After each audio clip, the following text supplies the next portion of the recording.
দেখো বন্ধুরা, আজকে আমি ইঁচড় চিংড়ি করব। তো ইঁচড়টাকে কেটে সেদ্ধ করে নিয়েছি।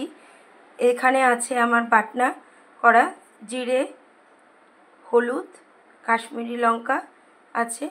এখানে আছে টমেটো, আদা আর রসুন বাটা।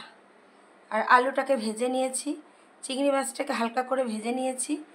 আর এই পেঁয়াজ কেটে নিয়েছি আর কাঁচা লঙ্কা কয়েকটা নিয়েছি। একটুখানি জিরে আমি তেলের পরে দিয়ে দিয়েছি। দিয়ে এবারে দিয়ে দিচ্ছি হচ্ছে পেঁয়াজগুলো। এবারে দিয়ে দিচ্ছি পেঁয়াজগুলো সুন্দর করে ভাজা ভাজা করে নেব।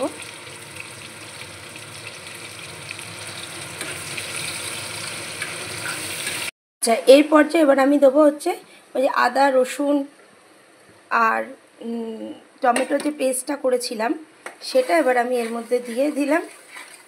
দিয়ে এবার খালি আমি কষাবো জিনিসটাকে নিয়ে।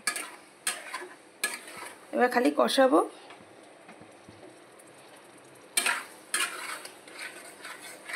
কষানোটা সুন্দর করে কষানোটা হয়ে গেলে তারপরে আমি দেব হচ্ছে বাটনাটা। তোমরা কিভাবে করো ইঁচড় আমাকে একটু কমেন্ট বক্সে জানিও। আমি তো এইভাবে করি, ইঁচড় চিংড়ি দিয়ে যদি করি। আর নিরামিষ করলে আমি যেটা করি সেটা হচ্ছে প্রথমে কড়াইতে তেল দিয়ে তারপরে আমি করি ইঁচড়গুলোকে সুন্দর করে ভেজে তুলে রেখে দিই।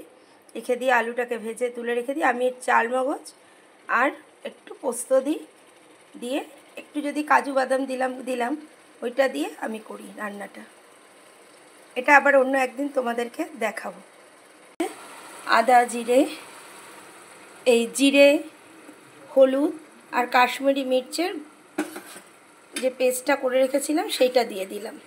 কষানোর থেকে দেখো তেলটা কিন্তু ছেড়ে গেছে। এবারে আমি দেব এর মধ্যে ইঁচড়টা দিয়ে দেবো। এর মধ্যে ইঁচড়টা একটুখানি ভেজে রেখে দিলে ভালো হয়, কিন্তু আমি করতে পারিনি। কেন, আমি ইঁচড়টা এতটাই ভালো ছিল যেই আমি হালকা সেদ্ধ করেছি তখনই না ইঁচড়টা একদম মানে একটু নরম হয়ে গেছে।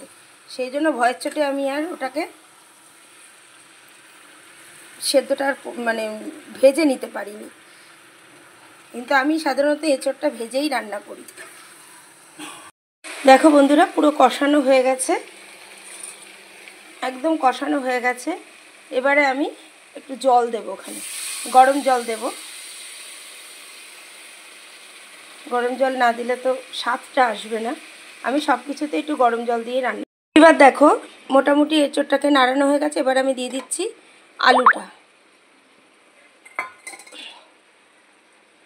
আলুটা দিয়ে দিলাম।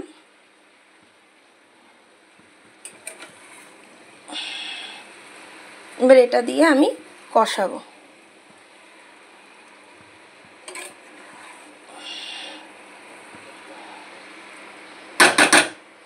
আর এর মধ্যে দিয়ে দেবো আমি চিংড়ি মাছগুলো হালকা ভেজে আমি তুলে রেখেছিলাম। আমি হলুদ দিইনি, হলুদ না দিয়ে হালকা ভেজে আমি এটাকে তুলে রেখেছিলাম, যার জন্য একটু সাদা সাদা দেখতে হয়েছে। এবার এটাকে আমি ভালো করে এটাকে কষাবো। দেখো জলটা দিয়ে দিয়েছি।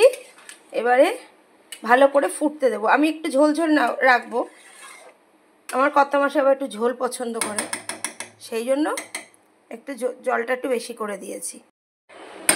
আমি এরপরে দিলাম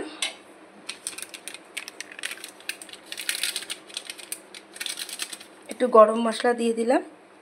আর দিয়ে এবার আমি গ্যাসটাকে নিভিয়ে দিয়ে আমি বন্ধ করে দিলাম। এর মধ্যে একটু মিষ্টি দিয়েছি। আমার ইঁচড় চিংড়ি আমার কমপ্লিট।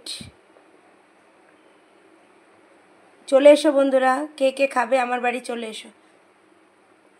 দেখো বন্ধুরা, আমার রান্না কমপ্লিট। দেখো ইঁচড় চিংড়ি কমপ্লিট। তোমরা কে কে খাবে চলে এসো। আর কমেন্ট বক্সে জানিও যে তোমরা কিভাবে করো। আমি তো এইভাবে করি নর্মালভাবে।